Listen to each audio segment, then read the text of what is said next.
അവസരമുണ്ടായിട്ടും നോമ്പെടുക്കാത്തവൻ, അകാരണമായി നോമ്പ് ഉപേക്ഷിക്കുന്നവൻ ദീനിൻ്റെ ദൃഷ്ടിയിൽ വലിയ കുറ്റക്കാരനാണ്.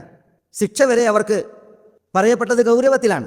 നബി സല്ലല്ലാഹു അലൈഹി വസല്ലം പറഞ്ഞിട്ടുണ്ട്, ഫൈദ അനബി ഖൗമിൻ മുഅല്ലഖീന അലാ അറാഖിബിഹിം തസീലു അഷ്ദാഖുഹും ദമ എന്നാണ്. തല കീഴ്മേൽ കെട്ടിത്തൂക്കപ്പെട്ട് ഒരു വിഭാഗം ആളുകൾ ശിക്ഷിക്കപ്പെടുന്നു. അവരുടെ വായിൽ നിന്ന് ചിറിയിലൂടെ രക്തമൊലിക്കുന്നു. അവരെക്കുറിച്ച് ചോദിച്ചപ്പോൾ പറഞ്ഞത് ഹൗലാഇ ലദീന യുഫ്തിറൂന ഖബ്ല തഹില്ലത്തി സിയാമിഹിം എന്നാണ്. നോമ്പ് പാഴാക്കിയവരും നഷ്ടപ്പെടുത്തിയവരുമാണത് എന്നാണ് പറഞ്ഞത്. അല്ലാഹു സുബ്ഹാനഹു വ തആല നോമ്പെടുക്കാൻ കൽപ്പിച്ച് നമ്മുടെ നോമ്പിന് മഹത്തായ പ്രതിഫലമാണ് വാഗ്ദാനം ചെയ്തത്.